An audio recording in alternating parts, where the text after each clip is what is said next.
when I went to Africa to find out why chimps were disappearing and what was happening with the forests disappearing, I learned a lot about that, but I also learned about the terrible plight of so many of the African people, this terrible poverty, the lack of good health and education, the degradation of the land, and their growing populations.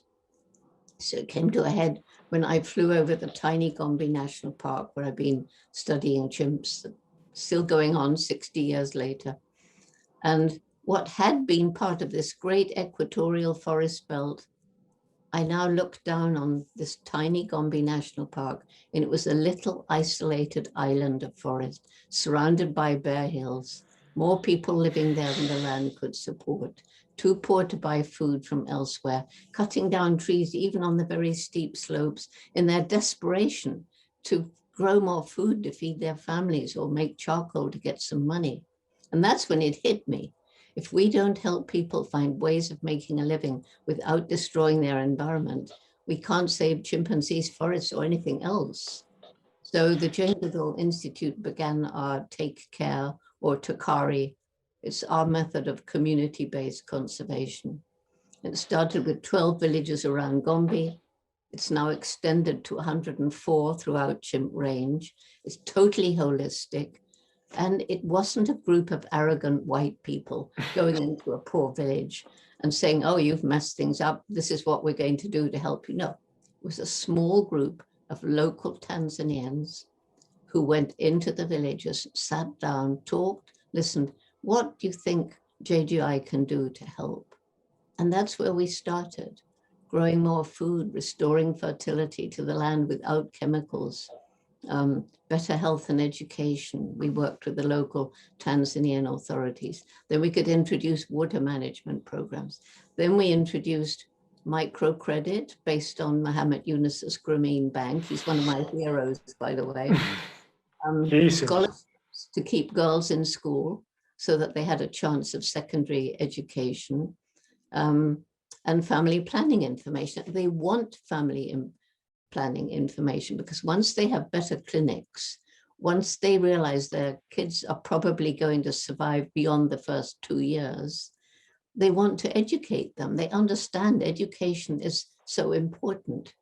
And so they can't afford anymore to educate 8 or 10 children. And so they want to build a planner family. And it's now working in 6 other countries. And all of these people who were resentful of any foreign NGO coming in, taking over their land, they're our partners. If you fly over Gombe today, no more bare hills. The trees have come back. And this is what I mean about nature being resilient. It can come back even to places that seem to be totally destroyed. I've got so many examples. We only connect with tragedies when we feel them. How can we reach the people that they normally are away in their own world, disconnected from reality, from nature? How can create empathy in these individuals?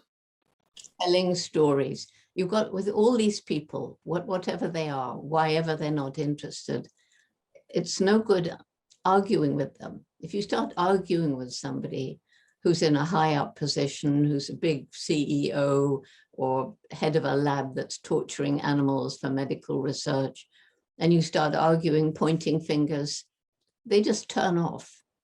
And either they don't listen, or all the time they're not really listening because they're formulating in their head a way to refute you, to argue with you, to get the better of you. But if you can reach the heart, then I believe people need to change from within. And that's why so often children are changing their parents. So when I look around my small world out there, you know, we've got 25 Jane Goodall Institutes, and we've got, as I say, 67 countries with roots and shoots. Some of these are already adults. They're what I call the alumni. And amazingly, they keep the values that they obtained when they were members in school or university. So if I go to China today, adults will come up and say, but of course I care about the environment or animals. I was in Roots and Shoots in primary school. And, you know, we've got the environment minister in Democratic Republic of Congo. And these people, they stand up for the values. And they also learn to respect not just nature and animals, but each other, and understand that much more important than the color of your skin, your language, your culture, your religion, is the fact that we're all human beings. You know that they don't know that they are climate refugees. I was talking to somebody who is concerned about Bangladesh, because I had, you know, one idea when I looked at this film showing these proud people from the villages going into the slums. They have no running water, no electricity, no sanitation. So surely one could get one of the big companies, if you just at least put in sanitation and water and just something in those slums. It's awful. I mean, Yes. slums around the world are terrible, but in some countries they work on improving them. And just as a first step, if they have some sanitation, but no, they have nothing. Somehow we need to find somebody to go and do something. Bangladesh is probably, if you put a list on the top 5 countries that they will suffer the most out of climate change, Bangladesh. Absolutely. And they are surrounded by lakes, rivers. Yep. If you look at Bangladesh, which is losing its land to flooding, and partly because of the way India is treating the Ganges River, damming it and then releasing it and adding to the nightmare, planning to build a huge, I think it's a coal mine in the middle of their biggest. Yes, correct. Yeah. UN is trying to get involved, but it's very difficult. And that is why climate justice is something very important to address and so complex at the same time, because the higher price always is paid by the poor countries or by the small communities. And that is actually something that definitely needs to be addressed. And there has to be the sense of responsibility that all of us have. Roots and Shoots is part of the Jane Goodall Institute. It's one of our programs.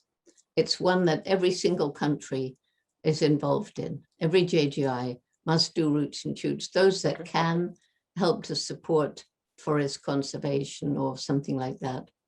But as I say, the staff of big corporations, all it needs, Alexis, is to get a group of people together, whatever their age is, to think about these projects, to plan what to do, to take action. We like these groups to register with us. It's free, it doesn't cost anything, simply because then we can share what they're doing and spread it around the world. And they can feel part of this family and feel supported.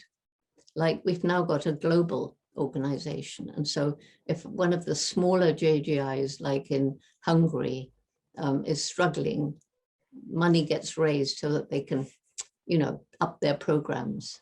So any group of adults can form a group of Roots and Shoots. And even during this pandemic, we managed to get a Jane Goodall Institute registered in India.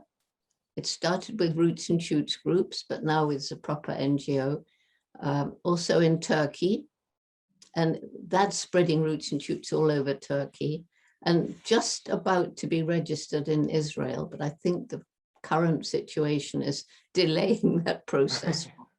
But you know, these are countries that need young people to have a voice. And sometimes it's difficult if you have an autocratic regime.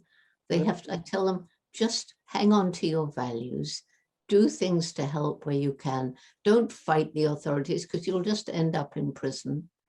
And just try and spread values of caring and goodness, and your time will come.